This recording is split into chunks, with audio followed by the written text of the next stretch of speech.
the relationships in your life. The most important relationship of all, the most lasting relationship I will ever have, is the relationship I have with myself. All other relationships come and go.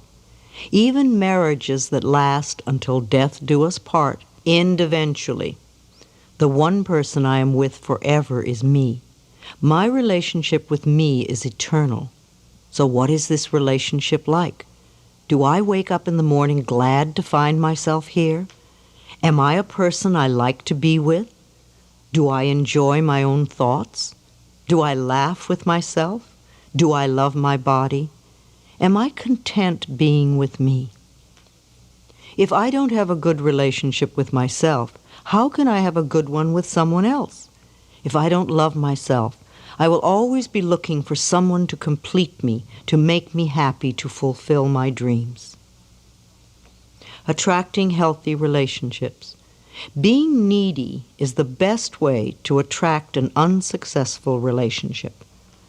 As author Wayne Dyer says, in any relationship in which two people become one, the end result is two half people. You see, if you expect the other person to fix your life or to be your better half, you are setting yourself up for failure. You want to really be happy with who you are before you enter a relationship. You want to be happy enough so that you don't even need a relationship to be happy. Also, if you have a relationship with someone who does not love himself or herself, then it is impossible to really please that person. You will never be good enough for someone who is insecure, frustrated, jealous, self-loathing, or resentful. Too often we knock ourselves out trying to be good enough for partners who don't have any idea how to accept our love because they don't love who they are. Life is a mirror. What we attract always mirrors those qualities we have or beliefs we have about ourselves and relationships. What others feel about us is their own limited perspective of life. We must learn that life has always loved us unconditionally. Jealous people are very insecure. They don't value themselves. They have no faith in their self-worth. Jealousy is really saying, I'm not good enough, I'm not worth loving, so I know my partner is going to cheat me or leave me for someone else. This creates anger and blame. If you stay with a jealous person, then you are saying that you don't deserve a loving relationship. It's often the same thing with spousal abusers. They either grow up in a family where abuse was normal and they just continue the family pattern, or they blame the world and their partners for their own lack of self-worth. Abusers will never stop the abuse pattern unless they undergo therapy. Abusers almost always have a parent they have deep resentment towards. Forgiveness is a vital issue for them. They must understand their patterns and be willing to change. Our parents' influence. All my relationships are based on the relationships I had with my parents. I was so shocked when I first discovered this. Years ago, I'd gone to a loving relationship workshop conducted by Sandra Ray, expecting to learn how to attract a loving relationship. I was so dismayed when I learned that we were going to work on our relationships with our parents. By the end of the workshop, though, I learned that the reason I had so many problems in my personal relationships was because of the very difficult childhood I had. The abuses my mother and I had endured, the abandonment and lovelessness of my childhood, it had all transferred itself into my current relationships. No wonder I attracted abusive men. No wonder they always abandoned me. No wonder I always felt unloved and unwanted. No wonder I always seemed to have bosses that frightened me. I was just living out what I had learned as a child. That was a very important workshop for me. I released a great deal of resentment and learned to work on forgiveness. The relationship with myself improved enormously, and never again did I attract an abusive man. So rather than wasting our time saying men are no good or women are no good, let's look into the relationships we had with our parents or that our parents had between each other. For example, what are your current complaints about the men or women in your life? Think about how you would fill in these blanks. He never. He always. She never. She always. Men won't. Women won't. Is this the way your mother or father behaved toward you? Did your mother treat your father this way? Or does this describe the way your father treated your mother? How was love expressed in your home when you were a child? You may have to reach back into your childhood relationship with your father or mother to resolve deep-seated fears surrounding a relationship. Ask yourself, what do I have to give up to be in a relationship? How do I lose me when I'm in a relationship? What messages did I receive as a child that created a belief in me that relationships are painful? Affirm the love for yourself. Perhaps you have a very difficult time setting limits, and people tend to take advantage of you. You may be sending out a message that says, I do not value and respect myself. It's okay to abuse me and take advantage of me. But this does not have to be true for you any longer. Begin today to affirm your love and your respect for yourself. Look into a mirror frequently and tell yourself, I love you. As simple as this sounds, it's a very powerful healing affirmation. As you grow in self-love, your relationships will begin to reflect this love and respect as well. You may wish to consider joining a support group such as Codependence Anonymous or Al-Anon. These are wonderful groups that will assist you in establishing boundaries in your relationships and help you reconnect with the self-love and respect that is within you. Check your local phone directory for a group near you. It pleases me to notice that self-help groups are becoming the new social norm. People getting together with similar problems, working on solutions. If you meet someone at one of these groups, you know that while they may have some problems, they are working to improve the quality of their lives. I believe that we have comfort zones in our relationships with others. These comfort zones form when we are very small. If our parents treated us with love and respect, then we associate this type of treatment with being loved. If, as is the case for many of us, our parents were unable to treat us with love and respect, then we learn to be comfortable with this lack. In an effort to get our needs met, to feel loved and cared for, we associate being treated badly with being loved. This becomes our pattern, and as a pattern is formed in childhood, it becomes the pattern we use unconsciously in all our relationships. This belief pattern that being treated badly equals love knows no gender bias. I believe that this type of dysfunctional pattern is more widely recognized in women because culturally, women are encouraged to express vulnerability and are thus more willing to admit when their lives are not working. This is changing, however, as more and more men become willing to reconnect with their vulnerability. Women Who Love Too Much by Robin Norwood is an excellent relationship book. And I also recommend the audio cassette album, Making Relationships Work by Barbara DeAngelis.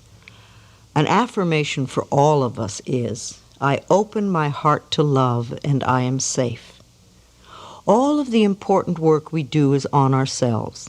Wanting your mate to change is a subtle form of manipulation, a desire to have power over him or her. It may even be self-righteousness because it is saying that you are better than he or she is. Allow your partners in life to be as they choose to be. Encourage their self-exploration, self-discovery, self-love, self-acceptance, and self-worth. Finding love. If you are looking for a mate, I suggest that you make a list of all the qualities you would like this person to have. And do go beyond tall, dark, and handsome, or cute, blonde, and pretty. List all the qualities you want. Then review this list and see how many of these qualities you possess. Are you willing to develop the ones you don't have? Then also ask yourself what it is within you that could be denying or delaying the attraction of this person to you. Are you willing to change those beliefs? Is there still a part of you that believes you are unlovable or unworthy of love? Is there a habit or belief you have that pushes love away? Is there a part of you that says, I don't ever want to have a marriage like my parents, therefore I won't fall in love?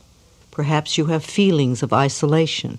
It is very difficult to feel connected to others when, for the most part, we are disconnected from our own selves. In this case, you need to really focus some quality time on yourself right now. Become your own best friend. Rediscover what makes you happy, what you love to do.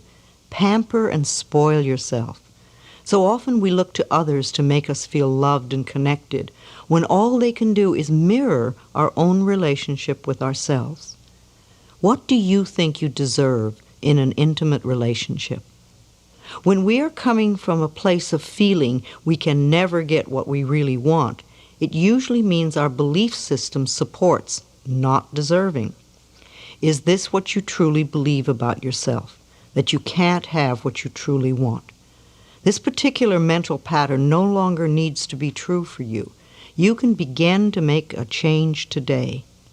Make a few lists, such as what I believe about men, women, love, marriage, commitment, fidelity, trust, and children. These lists will show you any negative beliefs you need to change. You may be surprised by some of the messages that are hidden in your consciousness. Clean them out, and you may be delighted to see how different your next relationship is. It's interesting to note that most psychics report that the majority of people who come to them ask at least one of three questions. Psychics hear these same questions over and over. How can I get a relationship? How can I get rid of a relationship? How can I increase my finances? If you are in a relationship that you really want to get out of, use that all-powerful tool, blessing with love. Affirm, I bless you with love and I release you. You are free and I am free. Repeat this often. Then really be clear on what you do want in a relationship. Make a list if you need to. In the meantime, work on loving yourself non-stop. Love and accept the other person completely, just as they are. As you change and grow inside, you will find that one of two things happens automatically. The other person will either align with your desires or they will disappear altogether. If they leave your life, this transition will be smooth. Always begin by loving and appreciating yourself. Everything else will change. Use the affirmation, I now discover how wonderful I am. I choose to love and enjoy myself. It is very important to clean up and resolve old relationships in order to commit to a new one. If you are always talking about or thinking of your last love, you are not yet free and clear to enter the new one. Sometimes we deify our previous love in order to protect ourselves from being vulnerable in the present moment. In her book, A Return to Love, Marianne Williamson shares this wonderful barometer for our choices. She states that in all of our interactions, we are either moving towards love or moving away from love. Ideally, to be fully happy and alive, we want to be making choices in our life that move us towards love. As you work on resolving the blocks that stand between you and your relationship, practice being your own lover. Treat yourself to romance and love. Demonstrate to yourself how special you are. Pamper yourself. Treat yourself to small acts of kindness and appreciation. Buy yourself flowers. Surround yourself with colors, textures, and scents that please you. Life always mirrors back to us the feeling we have inside. As your inner sense of love and romance grows, the right person to share in your increasing sense of intimacy will be attracted to you like a magnet. Most importantly, you will not have to give up any part of your own self-intimacy to be with that person. The end of a relationship. The end of an affair is often a very painful time. We go into the I'm not good enough routine and punish ourselves. We think that because the other person no longer wants to be with us, there must be something wrong with us, and we often fall into deep despair. It is not true that there is something wrong with us, though. All relationships are learning experiences. We come together for a period of time. We share energy and experiences for as long as we can. We learn what we can together. Then there comes the time to part. This is normal and natural. Don't cling to an outworn romantic relationship just to avoid the pain of parting. Don't put up with physical or emotional abuse just to be with someone. You will never have a fulfilling life if you cling to old experiences. When we allow ourselves to be treated with disrespect, we are saying, I am not worth loving, so I have to stay here and accept this behavior. I can't bear to be alone with just myself, and I know that I'll never find another relationship. These negative affirmations pull you down. Instead, listen to the signals. When a relationship ends, life is giving you a chance for a new experience. This can be a time for deep gratitude, of acknowledging the good times you had together, and of appreciating all the learning experiences.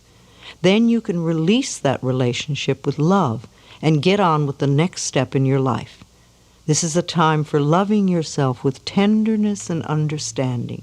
This is not the end of your world. It's the beginning of a new phase. With love for yourself, this new time of your life can be far more wonderful than what you are just ending. Affirmations for the relationships in your life. I have come here to learn that there is only love. I am discovering how wonderful I am. I choose to love and enjoy myself. As a magnificent creation of a loving God, I am infinitely loved, and I accept this love now.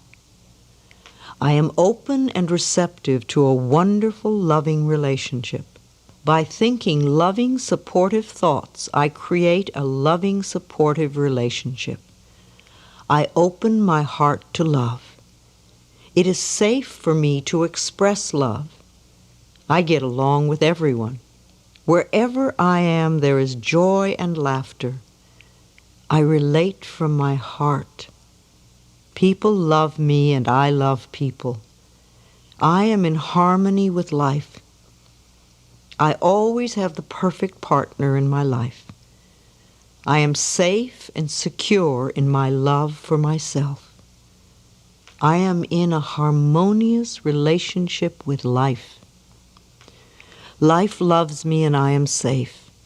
I envelop everyone in my life in a circle of love, no matter if they are male or female.